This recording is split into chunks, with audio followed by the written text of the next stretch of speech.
Καλησπέρα κυρίες και κύριοι. Στον δρόμο προς τις κάλπες της 17ης Ιουνίου, ελοξονούμε σήμερα στον σταθμό μας, με μεγάλη μας χαρά, τον ιδρυτή της πολιτικής κίνησης, Δημιουργία Ξανά, τον κύριο Θάνο Τζίμερο. Καλησπέρα κύριε Τζίμερο, καλώς ήρθατε. Καλησπέρα, καλώς ήρθατε. Καλώς ήρθατε στα Δωδεκάνησα στην Ρόδο. Και θα ήθελα να μην χρονοτριβούμε, να μην χάνουμε χρόνο. Πολύτιμος είναι ο χρόνος, το ξέρετε πολύ καλά κι εσείς. Να ρωτήσω, να ξεκινήσω λέγοντας ότι έχω μελετήσει τις θέσεις σας. Τις οποίες σε αρκετά σημεία τις βρίσκω πολύ ελκυστικές. Αυτές που έχουν να κάνουν με το κράτος. Να σας πω ότι είσαι από τους λίγους δημοσιογράφους που τις μελέτησαν. Οι περισσότεροι μας χτυπάνε χωρίς να ξέρουν. Ναι, όχι, εγώ τις μελέτησα. Και θα ήθελα να ξεκινήσω από αυτό που σας άκουσα να λέτε σε μια συνέντευξη, ότι θεωρείτε το δίλημμα μνημόνιο-αντιμνημόνιο σικέ. Και θα ήθελα να μου το εξηγήσετε, δεδομένου ότι κάποιοι υποστηρίζουν. Αν τελικά τις κάλπες επιβεβαιωθεί ή κερδίσει ο ΣΥΡΙΖΑ, με την πρακτική την οποία ακολουθεί η καταγγελία του μνημονίου, σημαίνει αυτόματα ότι παίρνουμε τον δρόμο της εξόδου από την Ευρωζώνη. Άρα είναι σικέ το δίλημμα ή είναι πραγματικό? Να σας πω γιατί είναι σικέ, για δύο λόγους. Το μνημόνιο για ποιο λόγο έγινε? Για την Δανειακή Σύμβαση. Για ποιο λόγο έγινε η Δανειακή Σύμβαση? Για τη διαχείριση του χρέους. Ωραία, λοιπόν, να σας πω ότι το χρέος διαγράφεται. Έρχεται κάποιος και μας λέει: παιδιά, δεν χρωστάτε τίποτα. Το πρόβλημα είναι ο μηχανισμός που δημιουργεί χρέος, που δημιουργούσε χρέος τα τελευταία 30 χρόνια. Αν λοιπόν τον μηχανισμό τον αφήσουμε να λειτουργεί με τον ίδιο τρόπο, χρέος θα ξανά έχουμε σε ντετέ. Θα είναι σε 5, θα είναι σε 7 χρόνια, θα ξανά έχουμε τεράστιο πρόβλημα. Κοιτάνε λοιπόν το μνημόνιο, κουβεντιάζουν για το μνημόνιο, γιατί κανένας δεν θέλει να θίξει την ουσία του ελληνικού προβλήματος. Δηλαδή το διεφθαρμένο, πελατειακό, παρασιτικό ελληνικό κράτος, το οποίο θέλει να συνεχίσει να σιτίζει τους κομματικούς του στρατούς. Τελεία και παύλα. Αυτό είναι. Μάλιστα. Πάμε τώρα στο μνημόνιο το ίδιο. Ναι, να πάμε στο μνημόνιο. Ας πούμε ότι εμείς υπογράφουμε ένα συμβόλαιο. Και εγώ κάποια στιγμή θέλω να το αναθεωρήσω. Γι' αυτό, γιατί κάτι δεν μου βγαίνει ή γιατί θεωρώ ότι είναι εις βάρος μου. Θα έρθω σε εσάς και θα πω: κοιτάξτε, υπογράψω αυτό το συμβόλαιο, αλλά στη σελίδα 15, στην παράγραφο 8, έχω αυτό. Στη σελίδα 22, στην παράγραφο 3, έχω αυτό. Είναι δυνατόν ένα μνημόνιο να μην έχει ούτε ένα στοιχείο που να πρέπει να τηρήσουμε? Ρωτάω διάφορους εκπροσώπους του ΣΥΡΙΖΑ με τους οποίους συναντιέμαι, ας πούμε, στα πάνελς. Ναι. Υπάρχει ένα άρθρο του μνημονίου με τον οποίο να συμφωνείτε? Δεν απαντάνε. Ας πούμε, για να τους βοηθήσω, θέλετε να έχουμε κτηματολόγιο? Πρέπει η Ελλάδα να έχει κτηματολόγιο? Η Ρόδος έχει. Και ευτυχώς που ήταν υποκατοχή και έχει. Σωστά. Και κτηματολόγιο. Η Ρόδος, η Κος και η Λέος. Και μερικά ας πούμε μνημεία. Ναι. Εκεί φτάσαμε. Ναι. Πρέπει να έχουμε. Ναι, λέει ο άλλος. Είστε μνημονιακός ως προς το κτηματολόγιο. Πρέπει να έχουμε ηλεκτρονική συνταγογράφηση. Ναι. Άρα ως προς αυτό είστε μνημονιακός. Πρέπει, ας πούμε, να ελέγχονται 200 πόθεν έσχες εφοριακών κάθε χρόνο. Ναι, ξανά. Και σε αυτό συμφωνείτε. Πείτε μου λοιπόν, να δούμε ποια συμφωνούμε. Σε ποια σημεία συμφωνούμε. Να δούμε σε ποια σημεία διαφωνούμε. Αλλά αυτά στα οποία συμφωνούμε να τα κάνουμε, βρε αδερφέ. Να ξεκινήσω λίγο διαφορετικά. Δηλαδή, αυτό που ακούγεται από τα δύο μεγάλα κόμματα. Έτσι, μάλλον τα δύο πρώην μεγάλα κόμματα, αν θέλετε. Κυρίως από τη Νέα Δημοκρατία τώρα. Ότι μπορούμε το μνημόνιο να το επαναδιαπραγματευτούμε. Έχει βάση? Δηλαδή, μπορείς πραγματικά να κάνεις κάποιες αφαιρέσεις σε μέτρα ή σε μειώσεις ή σε αυτά τα οποία ουσιαστικά δημιουργούν πρόβλημα στην κοινωνία, ή το παίρνουμε πακέτο? Κάθε επαναδιαπραγμάτευση έχει βάση. Ναι. Αρκεί να είσαι σοβαρός. Όταν είσαι αστείος, ο άλλος δεν σε παίρνει στα σοβαρά. Είναι απλό. Στην Ευρωπαϊκή Ένωση, τους Έλληνες πολιτικούς πια δεν τους παίρνουν στα σοβαρά. Διότι όταν πας και λες θα το επαναδιαπραγματευτώ, σου λέει ο άλλος: πες μου, τι ζητάς? Και πες μου αυτά στα οποία συμφωνείς, γιατί δεν τα έκανες τόσα χρόνια. Ή γιατί δεν τα έκανες τόσους μήνες που υπογράφηκε το πρώτο, το δεύτερο.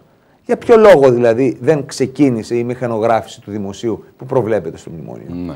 Θα έπρεπε, έλεγε το μνημόνιο, μέχρι τον Ιούνιο που μας πέρασε, τον προηγούμενο έτους, να έχει τελειώσει η αναμόρφωση των ΔΟΗ.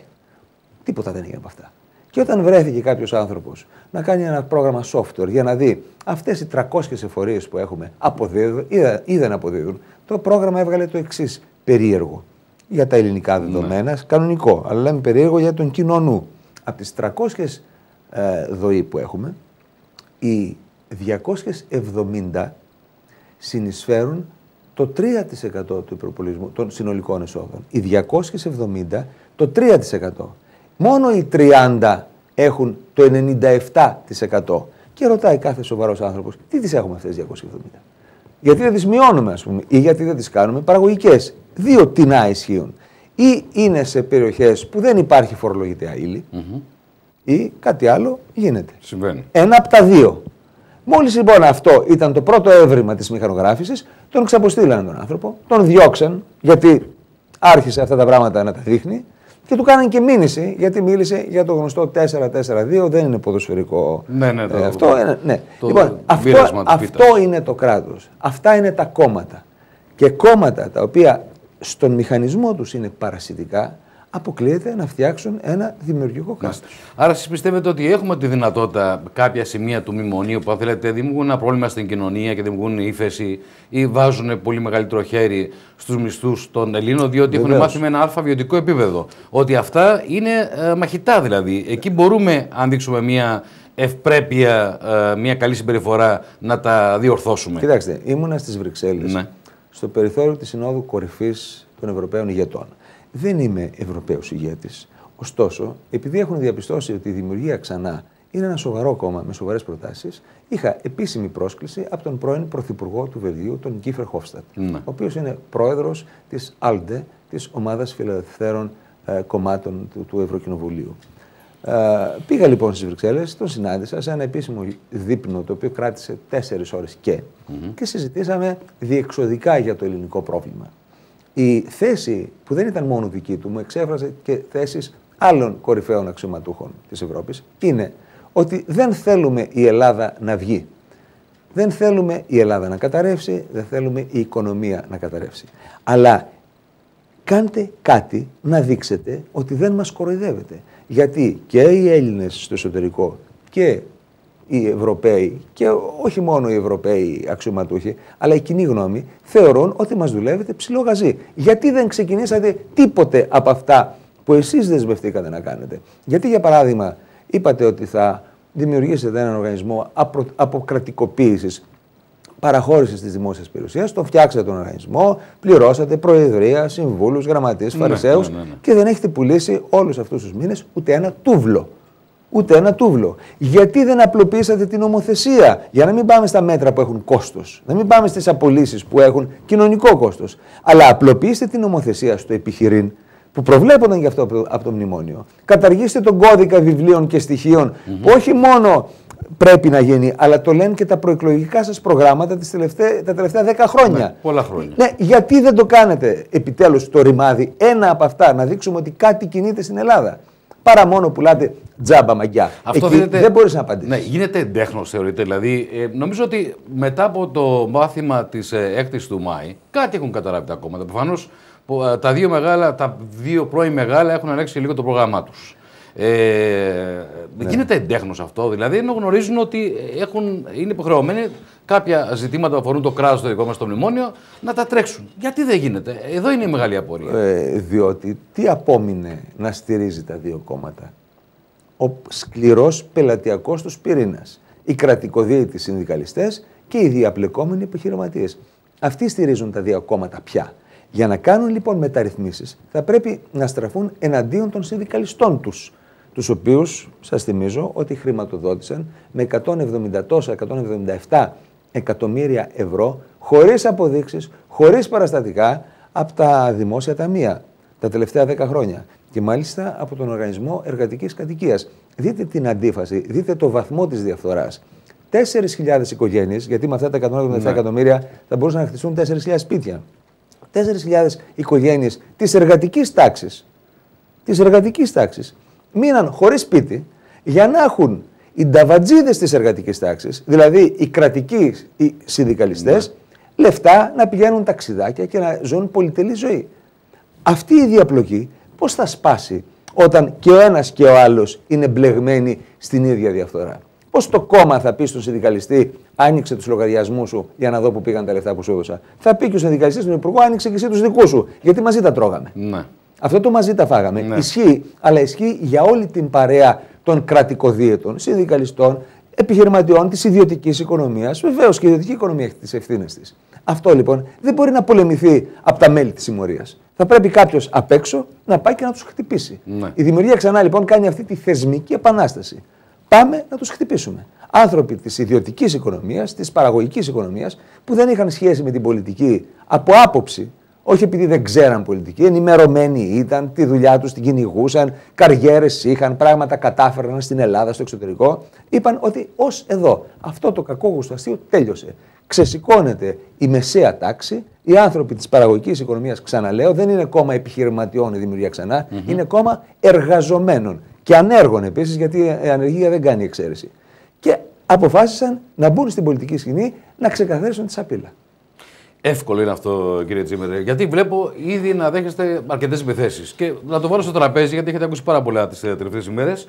Με αφορμή μια επιστολή που στείλατε πριν από ένα χρόνο περίπου. 8 μήνες. Πριν από 8 μήνες στην κυρία Μέρκελ. Λένε λοιπόν πάρα πολύ ότι αυτά τα οποία αναφέρει ο Τσίμερος είναι σωστά. Δηλαδή αυτή είναι πραγματικά η Ελλάδα. Αλλά μήπως θα έπρεπε μαζί με αυτό που εσείς θεωρείτε καλό, δηλαδή πέρα από τα αρνητικά τα οποία γνωρίζουμε όλοι, να προτάξετε και τα θετικά προς την Μέρκελ, η οποία βέβαια παρεξηγήθηκε και η αναφορά σας την αποκαλέσατε εξοχότατη. Διάβαζα μια ανακοίνωση δική σας ότι το πρωτόκολλο το επιβάλλει. Αλλά ας ξεπεράσουμε το τυπικό. Μισό λεπτό, να δείτε, συμπαθάτε με, πόσο ανόητοι είναι οι συνάδελφοί σας που ξεκίνησαν αυτόν τον πόλεμο. Δεν είναι μόνο κακεντρεχείς, δεν είναι μόνο υποβολημαία αυτά που γράφουν, είναι και ανόητα. Την επιστολή σε έναν Γερμανό αξιωματούχο την γράφεις στα γερμανικά. Δεν περίμενα η Μέρκελ να έχει το λεξικό και να ψάχνει να βρει ή η σύμβουλή της το γράμμα ενός Έλληνα, θα το πετούσε. Γράφτηκε λοιπόν στα γερμανικά. Εγώ έζησα στη Γερμανία 2 χρόνια, δεν ξέρω τόσο καλά γερμανικά ώστε να γράψω μια τόσο δομημένη επιστολή και την ανέθεσα σε μια Γερμανίδα η οποία ζει στην Ελλάδα και τη μετέφρασε. Λοιπόν, όταν προσφωνείς στα γερμανικά. Η προσφώνηση είναι sehr geehrte. Αυτό που σημαίνει αξιότιμη. Στα ελληνικά όμως, για να τηρήσεις στη μετάφραση, για να τηρήσεις το πρωτόκολλο, γράφω εξοχοτάτη, όπως αν έγραφα ένα γράμμα στον Πρωθυπουργό του σημερινό, θα έγραφα εξοχότατε. Στον Αρχιεπίσκοπο θα έγραφα μακαριότατε. Άρα παίξαμε με τις λέξεις δηλαδή, έτσι. Παίξαμε με την ανοησία και την κακεντρέχεια. Με αυτό. Επίσης, απεκρύβει το ότι η επιστολή γράφτηκε πριν 8 μήνες. Εσείς το αναφέρατε. Οι άλλοι όμως που αυτό το πράγμα το διατυμπάνιζαν, κοίταξε τι έκανε ο Τζίμερος που τώρα έφτιαξε κόμμα και ευκαιρία να το γιατί θεωρήθηκε ως προπομπός μιας κίνησης την οποία είχατε στο μυαλό σας. Τεχνιέντος λοιπόν, όλοι αυτοί οι μεγαλοδημοσιογράφοι της σαπίλας, όλα αυτά τα παπαγαλάκια συγκεκριμένων συμφερόντων, απέκρυψαν το ότι η επιστολή στάλθηκε πριν από 8 μήνες. Θαυμάστε δεοντολογία. Και όταν τους ρώτησα γιατί δεν το λέτε, λέει δεν έχει σημασία. Πώς δεν έχει σημασία? Κάθε πράγμα που γράφεται, γράφεται στο χρόνο του. Ναι, σωστά, και κρίνεται σύμφωνα με το χρόνο του. Να σας πω λοιπόν τι ήταν αυτή η επιστολή. Και καλό, τη διάβασα εγώ την επιστολή. Και καλό τους τηλεθεατές. Τη βρήκα αληθινή επιστολή. Δηλαδή πραγματικά αυτή είναι η εικόνα όπως την περιγράφετε. Λοιπόν, το βιώνουμε εμείς. Ήταν η εποχή λοιπόν που οι πρωθυπουργοί μας γυρνούσαν τον κόσμο και λέγαν ότι διοικώ. Ναι, μπράβο. Ένα κράτος διεφθαρμένο. Δεν το δέχομαι. Μου τη δίνει, πώς θα σας το πω. Δεν μπορεί ο Πρωθυπουργός να με λέει διεφθαρμένο, όταν ξέρω την προσωπική μου πορεία και ξέρω την πορεία πολλών ανθρώπων οι οποίοι πάλεψαν ενάντια στη διαφθορά του κρατισμού. Έλεγα λοιπόν ότι διεφθαρμένο είναι το πολιτικό σύστημα. Υπάρχουν εκατομμύρια Έλληνες που είναι τίμοι, παραγωγικοί, καινοτόμοι, δουλευταράδες, με φιλότιμο, οι οποίοι όπου και αν πάνε στον κόσμο διαπρέπουν. Μόνο στην Ελλάδα δεν μπορούν να αναπτυχθούν, δεν μπορούν να δείξουν τι αξίζουν, γιατί ένα κράτος γήπας, σαν την τραγωδία του Προμηθέα Δεσμότη, δεν τους τρώει μόνο το σηκώτη, αλλά τώρα καταβροχθίζει το ολόκληρο. Αν γράφετε τώρα την επιστολή, θα είχατε το ίδιο ύφος, κύριε Τζίμερ, εξής το έλεγα αυτό. Γιατί εγώ, παραλαμβάνω, διάβασα την επιστολή, συμφωνώ με αυτά που λέτε. Ναι. Αλλά αυτό το οποίο κατανοεί κανείς είναι ότι προτάσετε μόνο τα αρνητικά και δεν βγαίνει αυτό που εσείς είχατε ως σκοπό να θίξετε. Αυτή την παραγωγική κοινωνία, τους έξυπνους δημιουργικούς Έλληνες, οι οποίοι κάνουν τη διαφορά. Που υπάρχουν παραδείγματα στη χώρα. Βεβαίως. Βγαίνει, αλλά κάθε γράμμα δεν είναι, ας πούμε, μια διατριβή εφόλης της ύλης για όλο το ελληνικό σύστημα. Διότι αυτό που ήθελα να πω είναι αυτό που βλέπουμε τώρα. Τώρα ήταν η αρχή της Τρόικας και εγώ έλεγα, ρε παιδιά, ήρθε εδώ η Τρόικα για να διορθώσει κάτι. Βλέπει ότι το πολιτικό σύστημα την αγνοεί, τους κοροϊδεύει.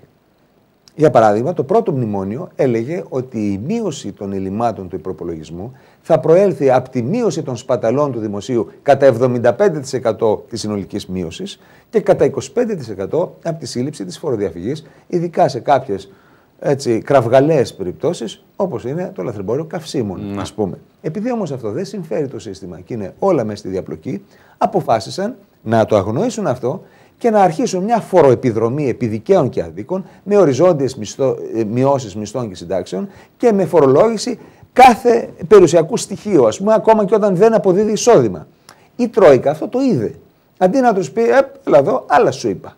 Άλλα σου είπα. Γιατί φορολογείς την οικονομία, θα την τσακίσεις την οικονομία. Η Τρόικα σφύριζε αδιάφορα. Σου λέει, δεν πειράζει, αυτά κάνατε, είναι ισοδύναμα μέτρα. Μα δεν μπορεί να είναι ισοδύναμα μέτρα όταν βουλιάζουν την οικονομία. Ναι, αλλά άλλοι επικαλούνται ότι αυτή η συνταγή είναι συνταγή από την Τρόικα. Όχι, δηλαδή, βέβαια, ότι ακριβώς. είναι ένα μνημόνιο το οποίο πήραμε όπως μας το έδωσαν ή όπως μας το υπέβαλαν. Μέγα λάθος. Μέγα λάθος. Κάναν ακριβώς το αντίθετο από αυτό που έλεγε η Τρόικα και το μνημόνιο. Ακριβώς το αντίθετο. Το φορτώνουν όμως στους ξένους στο μνημόνιο και στην Τρόικα, γιατί δεν μπορούν να αναγνωρίσουν τις ευθύνες τους. Ωστόσο και η Τρόικα είχε ευθύνες. Διότι βλέποντας ότι κάναν εντελώς το αντίθετο, δεν τους είπε ότι λεφτά δεν έχει. Ή θα κάνετε το σωστό, θα αρχίσετε δηλαδή να ξυλώνετε τους παρασιτικούς μηχανισμούς που οι ίδιοι στήσατε, ή δεν παίρνετε φράγκο. Δεν το είπε αυτό η Τρόικα. Και εκεί είναι η ευθύνη της Τρόικας. Βλέποντας λοιπόν ότι κάτι τέτοιο πάει να γίνει, στέλνω αυτό το γράμμα και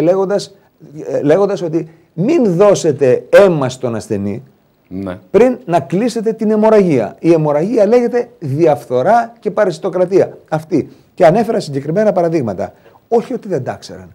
Τα ξέραν και τα παραήξεραν.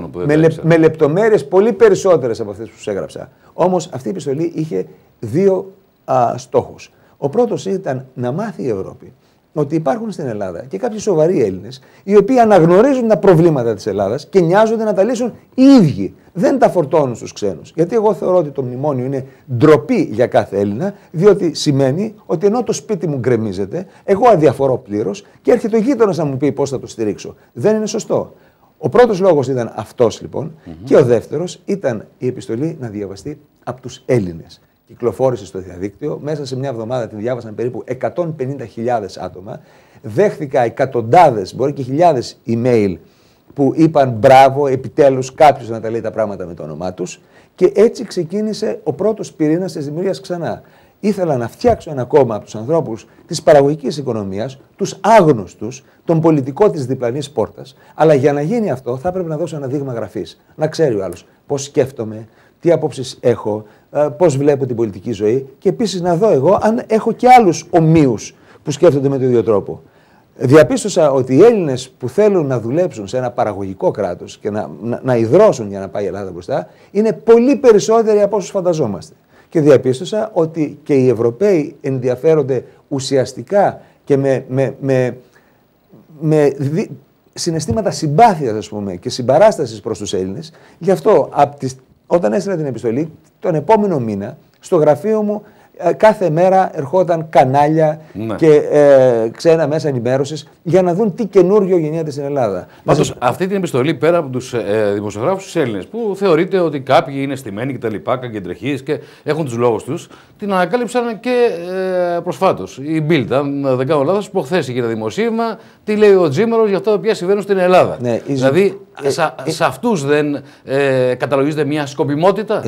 Εντελώς. Είναι χαρακτηριστικό ότι δεν την έστειλε στην Bild. Δεν την έστειλε. Ναι. Η Süddeutsche Zeitung, ας πούμε, που είναι μια σοβαρή εφημερίδα της Γερμανίας, η Handelsblatt επίσης, μιλάμε για σοβαρές γερμανικές εφημερίδες, μου τηλεφώνησαν την άλλη μέρα. Δηλαδή, την έστειλα, ας πούμε, σήμερα το απόγευμα και την άλλη μέρα το πρωί ήρθε δημοσιογράφος της Γερμανίας, με συνάντησε, έδωσα συνέντευξη και την άλλη μέρα υπήρχε ολοσέλιδη αναφορά στη Süddeutsche Zeitung. Αυτή είναι δημοσιογραφία. Αλλά η κίτρινη δημοσιογραφία της Γερμανίας ταιριάζει με την κίτρινη δημοσιογραφία της Ελλάδας και με την κίτρινη δημοσιογραφία όλου του κόσμου. Η σοβαρή δημοσιογραφία ενημερώνει, η κίτρινη δημοσιογραφία εξάπτει τα πάθη και υπηρετεί συγκεκριμένα συμφέροντα. Ξέρετε πολύ καλά από επικοινωνία.